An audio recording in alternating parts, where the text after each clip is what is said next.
Adrien est né à Kinshasa, en République démocratique du Congo. Auparavant chercheur et climatologue, il est actuellement cubaniste et paroissien de la paroisse de Paris-Saint-Ouen. Parallèlement, il est coordinateur national du Centre de l'écriture Mandongbe en France et il occupe aussi la fonction de Kwa Mazaï, qui veut dire professeur, Kwa Profi, qui veut dire conférencier, et Kwa Thomas, qui veut dire chercheur. Il est aussi, Papa Adrien est aussi auteur de 3 ouvrages. Vous avez des ouvrages qui sont au fond de la salle à l'entrée. Papa Adrien est auteur de 3 ouvrages. Il a écrit le principe à l'origine de l'écriture Mandongbe et ses applications. Kimbangu, le plus vieux et le plus jeune des ancêtres de l'humanité. La prophétie magistrale de Kimbangu. Donc ces 3 livres, vous les trouverez à l'entrée de la salle.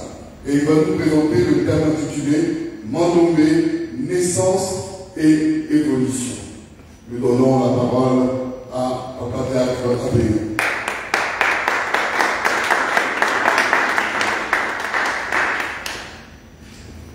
Bonjour à tous.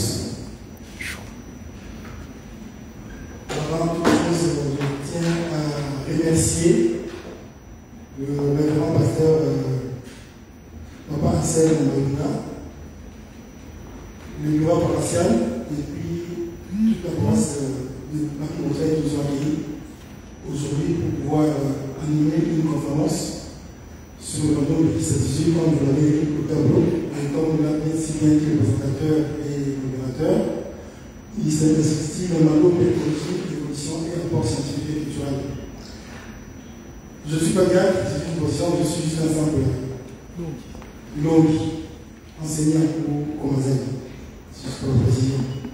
Il m'a été demandé d'exposer sur le deuxième thème qui s'intitule, qui a pour titre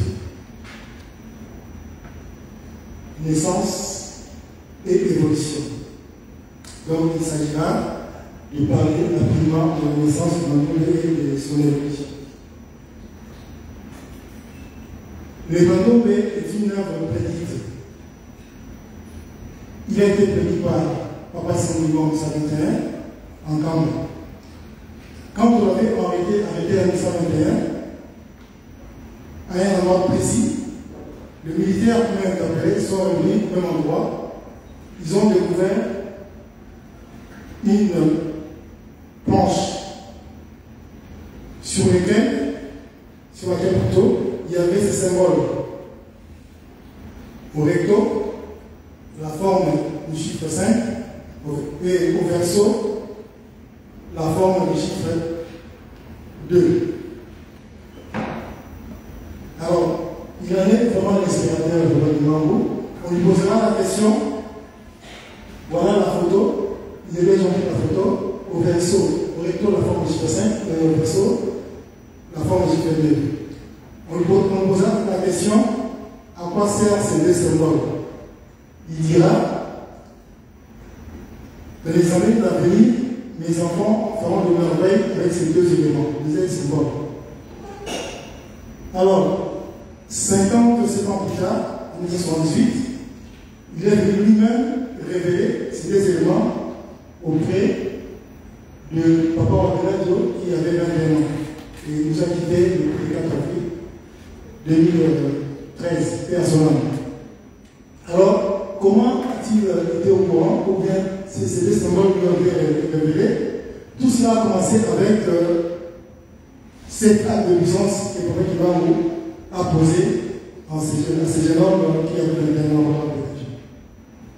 Alors, premièrement, dans un rêve, Papa Kimbangu dit Wabeladio, Wenga Kukamba, Wenga Yogila, Yesabila, Kadi, Salu Nabaga, Moudiamunakana Nombu. Ce qui se traduit par Wabeladio va prier et de purifier dans ce sacré, car je vous confie une mission pour l'homme noir. Alors, il s'est réveillé, sentant qu'il y avait quelqu'un dans sa chambre qui lui a parlé. Il a réveillé sa maman, sa mère, Et il a communiqué ce qui s'est passé à sa mère. Il a dit non, c'est pas grave, prions, il va te recoucher. Deuxième fois, c'est la même chose, troisième fois, c'est la même chose. Donc en réalité, il s'est jeté dans le pelle en Kamba. Il fallait qu'il aille en Kamba pour pouvoir avoir une mission. Donc c'était en gros le premier acte de puissance. L'appel des Kamba. Alors il a convaincu ses deux tantes afin qu'ils puissent l'amener en Kamba. Il a dit ça. Alors ces tantes, pour accompagner du Sénégal, on tient à Lumba, pour ceux qui savent qui connaissent Kinshasa. Il y a juste un gars qu'on appelle Moula. Et quand ils ont commencé à prendre place dans une camionnette, sa tante qui avait laissé son neveu entrer en premier, du coup elle voit un homme enchaîné à côté de son neveu. Elle a commencé à crier. Voilà un homme, en regardant très précisément du homme. Enchaîné et prenait lié. Alors, il a fait tellement de bruit que le chauffeur ne voulait plus le récupérer, le prendre plutôt pour aller en Kamba. Donc c'était le deuxième acte de puissance, la vision de l'homme enchaîné qui est 50 à 2. Donc du coup, ils n'ont pas pu prendre place à la colonne pour aller en Kamba. Alors, ils se sont décidés d'aller prendre le jour d'après, c'était le 16 mars 1978. Ils ont décidé de prendre le train à la gare routière. Ils ont pris le train, ils sont allés jusqu'à Ouagadougou. Arrivé à Ouagadougou, son grand-père, qui est vraiment au village de l'aventure inspiré, qui a vu grandir en Kamba, lui dira, mais cet enfant souffre déjà de la race des Sénégalais. Ça ne sert à rien qu'il puisse aller en Kamba. Il faut qu'il puisse retourner à Kinshasa, c'est soigné. Alors, quand papa avait la suite, il a pris ses deux cousins. À 4 h du matin, le 7 mars 1968, ils ont pris une autre tempête avec une Bible pour quitter le monde pour aller en Kamba. Je l'ai faisant, et lui, en allant avec ses cousins vers Kamba, il a entendu deux cantiques qui étaient exécutés par une chorale invisible. Comme il n'était pas qui connaissait l'époque, il ne savait pas distinguer ces deux cantiques. Donc, le troisième acte de puissance, c'était l'audition des cantiques qu'il a su plus tard, c'est des cantiques humanistes. Il a dit c'est un bon présage, il faut que je puisse continuer mon chemin jusqu'en Kamba. Arrivé à un moment donné, il a dit à ses cousins, il faut que je puisse prier pour que notre voix soit encore plus ouverte et pour atteindre le Kamba. Quand il s'est jamais pu prier, un de ses cousins, qui avait 16 ans, Mickey Wafula, a vu du coup sur la tête de voir de l'ancien, les étoiles faire une sorte de cercle en section d'étoiles. Il a bougé l'épaule de Papa Wabeladio et Papa Wabeladio a coupé sa prière et soudain il regarde au ciel, il voit les étoiles qui ont fait une sorte de cercle. Donc la conséquence des étoiles, c'est le quatrième acte de puissance. Il a dit c'est bon, ça veut dire que notre chemin est balisé. Il faut qu'on puisse continuer. Mais arrivé vers 18 h, ils ne peuvent plus continuer. Ils ont demandé aux villageois de leur donner un endroit, pouvoir dormir et continuer le chemin de l'endemain. On leur a donné une case, un abri pour pouvoir dormir. Et pendant la nuit, un homme était en train de pleurer devant la case. Alors, les cousins, les plus longs cousins, comme de l'enfant, avec des âmes éveillées, papa avait quelqu'un qui pleure. Il disait, c'est la nuit. Alors, il dit, si c'est comme ça, je vais voir à l'extérieur. Il n'y a personne, ils sont venus dans la case, ils ont prié une fois, deux fois, trois fois, la même personne pleurait devant la case. Il dit, si c'est comme ça, quittons cet endroit. Et en quittant l'endroit, il était déjà minuit passé, il a senti, c'était la nuit, il n'y avait pas d'éclairage jusqu'à la lune, au clair de la lune, il a senti comme s'il y avait du vent. Et après le vent, pendant les terres. Et après pendant les terres, il commençait à pleuvoir pendant la nuit. Alors, voulant maintenant aller se cacher, il était bloqué pendant au moins 5 heures sans ne pas pouvoir lever ses pieds. Il est resté au sol pendant 5 heures. Et le lendemain à 6 heures, ses pieds se sont détachés tout seuls du sol. Donc, c'était le cinquième acte de puissance, pour là je sors du pouvoir avec Dieu. Alors, il dit que comme ça, apparemment, ça ne va pas, il faut retourner en Mazamou. en retournant dans le monde, si on avait un village où les gens ne pouvaient pas se mourir le matin. C'est comme si on se trouve ici à Montreuil, on rentre dans Paris, le Parisien nous voit mouiller, alors qu'il n'y en a plus à Montreuil. Et les gens qui revenaient de Montreuil ou à Paris ne peuvent pas mouiller, sauf pour pouvoir venir et se cousins. Alors, juste à l'entrée de ces villages-là, donc comme ça s'appelle l'entrée à Paris, la femme du pasteur qui rentrait de la rivière avec un seau d'eau, quand son regard s'est croisé pour voir un village d'eau, du coup, elle a déposé son seau d'eau et s'est enfoui dans la bouche. Donc, 5e, 6e acte de puissance, la fille et la femme du pasteur. Alors, les jeunes ont commencé à bousculer pour un village d'eau, comme quoi il était dangereux, il était sorcier, comme c'est dit qu'il pouvait faire fuir la femme du pasteur. Le pasteur, quand il est arrivé au même moment, il a dit stop. D'abord, cherchons à savoir pourquoi cet homme et ses deux personnes se trouvent ici. Il a appris son histoire, donc le signe de puissance. Le pasteur a dit non, il faut reprendre le chemin pour aller en camp. On a fait un petit café et ils ont pris le chemin dans le camp. Et avant d'arriver en camp, à 100 mètres, à peu près 100 mètres, papa avait le voir quelqu'un qui sort du sentier à gauche, à l'arrière gauche, et prend la même direction que eux. C'est comme si quelqu'un qui sort de la boulangerie avec son pain, et vous allez dans la même direction que la personne qui vient sortir de la boulangerie. La seule personne vous précède. Donc il y a pas de problème, c'est normal. Qui sort de la boulangerie, qui avance, qui s'achemine dans la même direction que vous. Donc ça pose aucun problème. Alors quand la personne sort, prend la même direction, avec une avance de 10-15 mètres, après quelques secondes, il commence à battre ses bras, tel un oiseau qui battait ses ailes.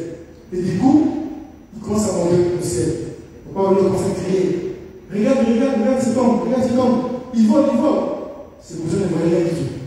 Comme d'habitude, ni les cantiques, ils n'écoutaient pas, ils comprenaient toujours rien.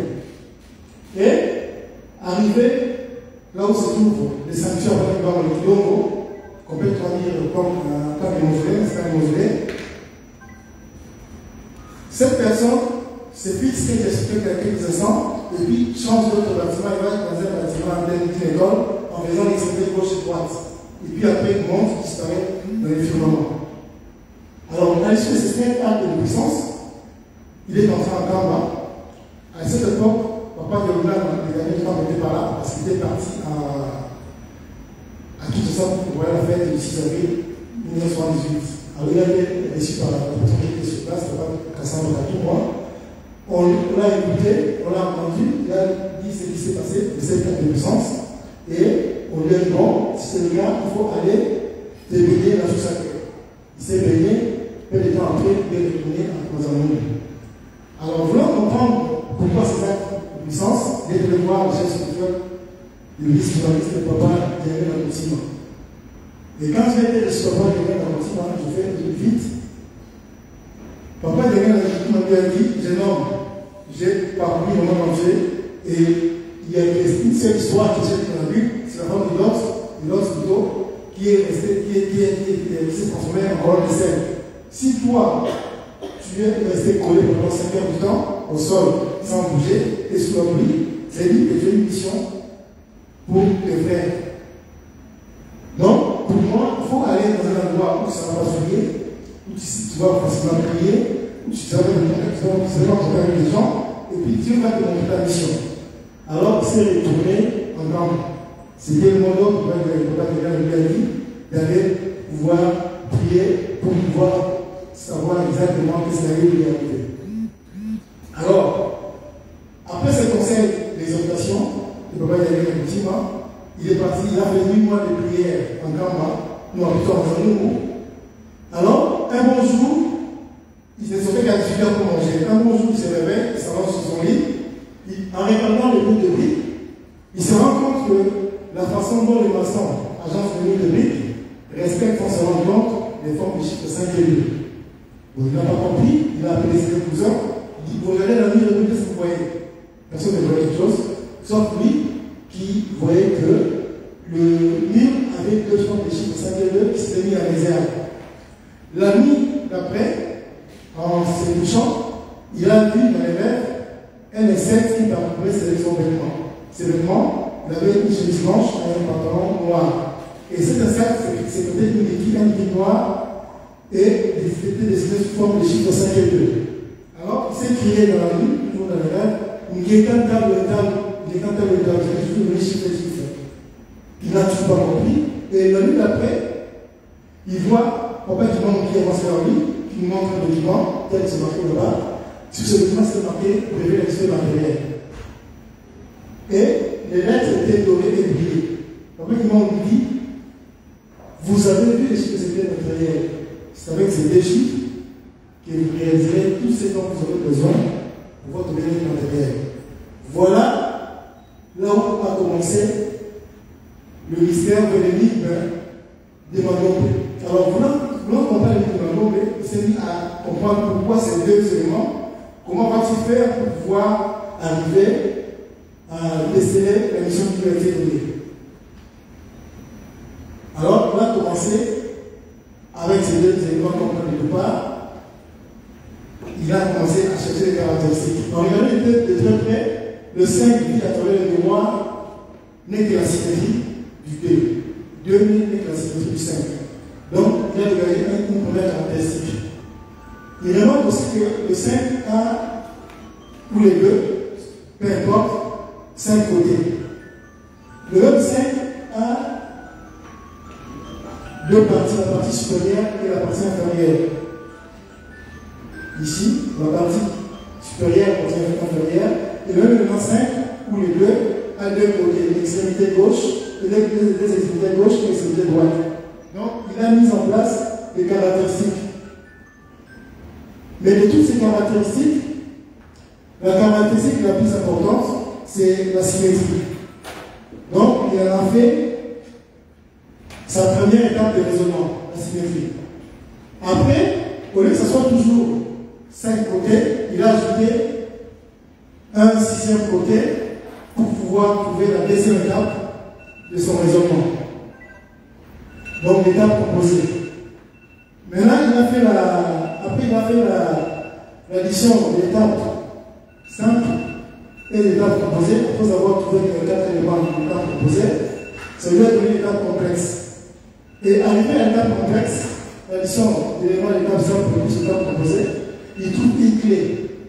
Et avec cette clé-là, il a remarqué que l'élément ajouté, les traits rouges, pouvait parcourir un mouvement circulaire continu en décrivant différentes sortes d'angles.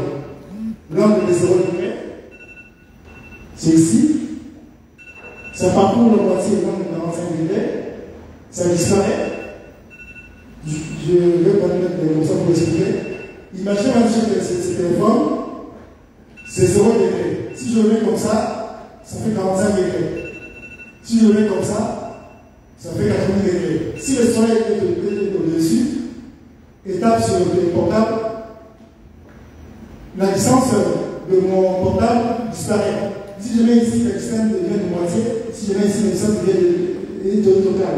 Donc à chaque fois que l'élément rouge, l'élément postiche ou l'icône qu'il avait mis en place bougeait, ça décrivait en fait l'angle de 0 degré, l'entièreté, l'angle de 45 degrés, l'ombre, pendant ici les portables est de moitié, l'angle de 48 degrés, l'ombre disparaît, ça devient un point.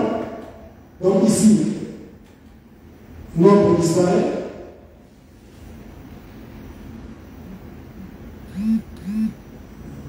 Ici, l'ombre disparaît, et puis ça tourne de l'autre côté, l'ombre réapparaît de moitié, et ici, l'ombre est encore plus belle à 100%.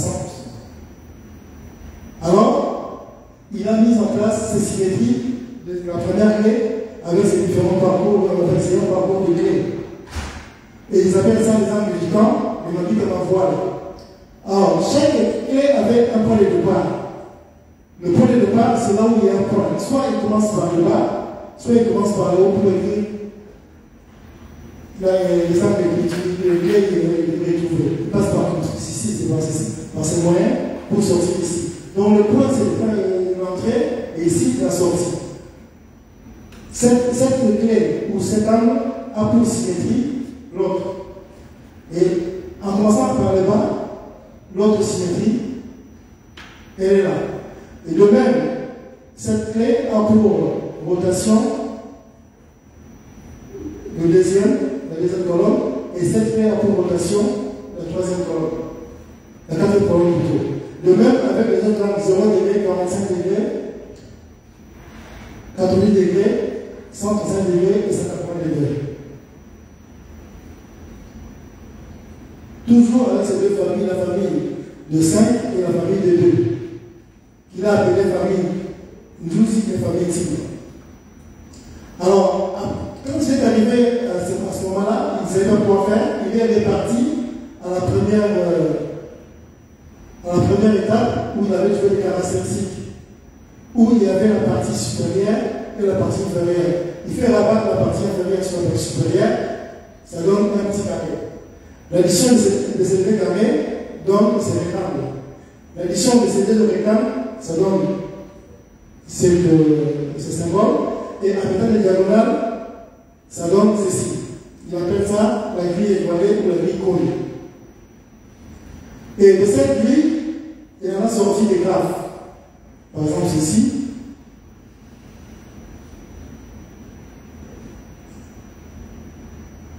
Ça fait ceci. Ça fait cela.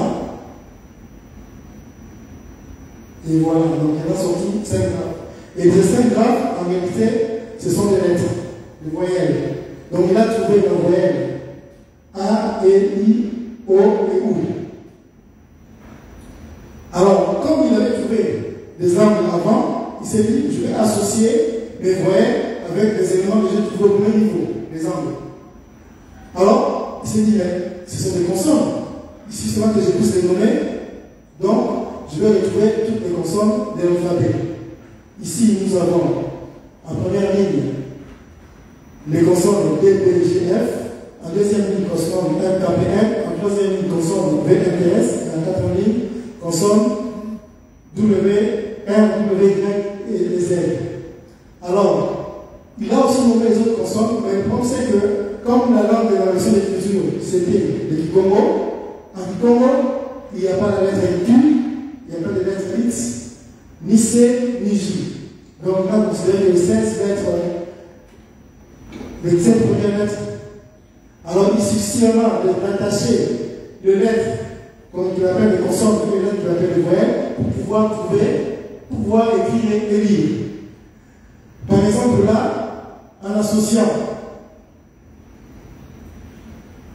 cet élément à l'autre élément, ça veut dire tout simplement Botan. Et en bas, pour ceux qui ont déjà appris l'écriture, qu'est-ce que j'ai écrit? En bas, les amis? Bomoli. Regardez, vous avez vu. Donc, vous avez pu lire déjà. Pour aller plus vite, donc c'est ça en fait l'écriture, comment il a mis son écriture en place. Et là, c'est écrit Malombo. Voilà l'Afrique dans l'écriture que Dieu, Papa Sylvain nous a révélé. Alors, l'écriture Malombo peut s'écrire dans n'importe quelle langue négro-africaine. Ici, il y a deux textes. Les textes écrits en Lingala, Bokila, et l'autre texte, c'est écrit en Congo, Vum. Donc, le Mandongue écrit n'importe quelle langue négro-africaine, mais s'il faut écrire une langue occidentale, ce sont les Suédois, l'allemand, le français, il faut toujours mettre un crochet. Par exemple, pour ce texte ici, il y a pas un crochet. Plus on met le mot français, allemand, portugais, espagnol, entre crochet, l'écriture Mando perd sa beauté visuelle, son esthétique visuelle. Donc, ce n'est pas fait pour que l'âme occidentale, c'est juste pour réhabiliter nos langues en fait. Là, c'est un petit texte qui se dit Bokila. Kala, Yambo, Mondele, Akoka, Koi, Yela, O, Mikili, Moi. Afrika, virgule, Bakoko, Babiso, Bazalaka, Solo, Nangwanya, point. Bien longtemps, avant que les Occidentaux arrivent en Afrique, nos ancêtres avaient la sagesse. Et ici, c'est marqué Lelo oyo na mboka Loma au Équateur. Aujourd'hui, dans les villages Loma en Équateur. Vous avez vu le terme d'Équateur. Province, plutôt province, il y a Équateur. Ici, province est mis entre crochets. Ce n'est pas notre mot, mais ici c'est un oubli, il est aussi entre crochets. Province Équateur. Donc, le Mandongue, c'est une critique qui est dédiée aux langues africaines pour réhabiliter nos langues.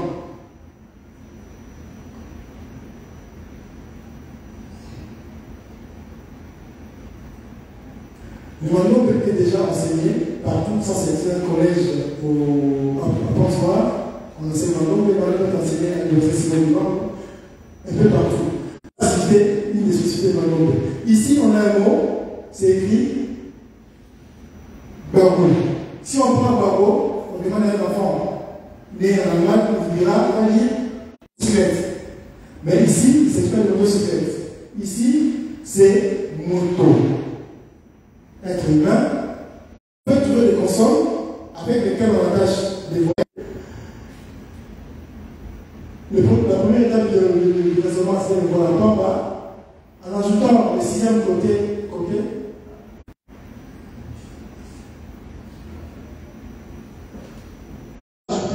qui fait le tour d'horloge, on peut dire 90, 45, 90, 135, 80 degrés, c'est le carreau. Les différentes positions, les carreaux sur la gonzo, les voiles qui fait office de consonne, on peut se le voir un peu plus tard. Et l'élément à tous lesquels on peut commencer à écrire, donc le point d'entrée, on appelle Ngotolo, on appelle ça Simini, et les voyelles, c'est Ma, Wé et Kabolubu, qui correspondent aux 5 villes où un homme a été arrêté en 1948 pendant qu'il était encore en prison de Lubumbashi. Donc ça c'est juste le diminutif du mot plutôt du Barouda, l'horloge, c'est la correction de l'horloge comment aujourd'hui, peut-être on va voir ça dans la partie débat, je vais aller trop vite parce que le temps qui nous est réparti est limité. Donc on va corriger les tours d'horloge que nous avons aujourd'hui en cette horloge et avec la solfège. Tel qu'il est au tableau, si on fait la rotation par le principe selon la syllabe Fa, et quand on fait la symétrie de la syllabe Fa, on revient à bas. Donc, nos ancêtres qui utilisaient la langue sans le savoir, ils utilisaient aussi ce principe. Or que la langue du Congo est vieille des millénaires, mais le principe, le miroir optique n'a été découvert qu'à la partie de l'invention de l'outil Mandongue. Je vais m'expliquer. Par exemple, ici, si je prends un mot, j'écris un mot qui s'appelle Mbutu. Voilà comment nos ancêtres utilisaient ces principes sans le savoir, alors que peuvent peut-être décrits dans la mécanique automobile.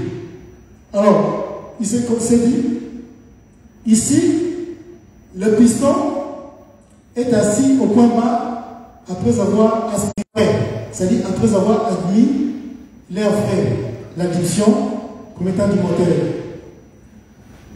Ici, le piston monte en comprimant l'air qu'il avait aspiré au premier temps, la compression. Et ici, les encoches disparaissent. Ça veut dire quoi?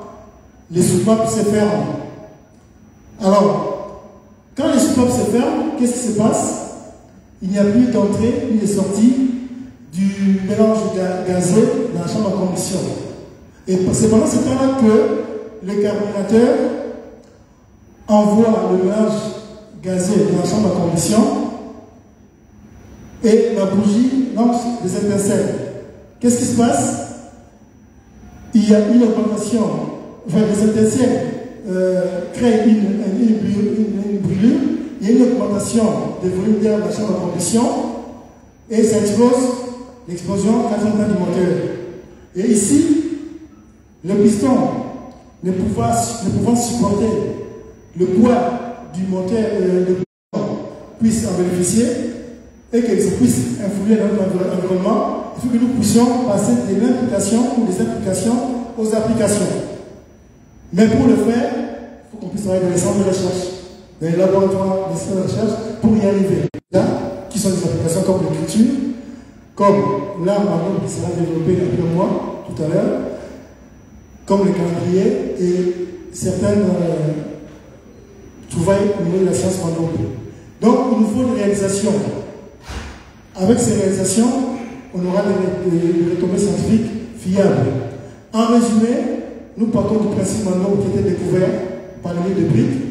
Ce principe maintenant a donné des procédés à travers la réflexion, concentration, méditation, intuition, raisonnement, transformation, et ça nous donne des applications, comme l'écriture, que nous allons le voir. Là maintenant, on va le voir tout de suite. La science, on va dire des applications, le calendrier, dans la polytechnique aussi, dans la topographie.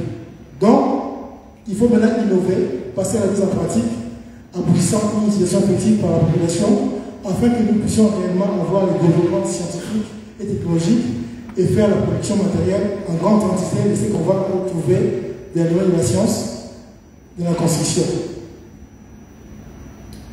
En conclusion, il nous faut apprivoiser l'écriture Mandongbe ou le Mandongbe, qui est notre patrimoine culturel et scientifique, qui est aussi notre garant de notre identité culturelle. Et aussi pouvoir faire des recherches pour démontrer la simplicité du Mandongbe. J'ai dit et je vous remercie. Applaudissements, Papa Adrien, pour cette très belle.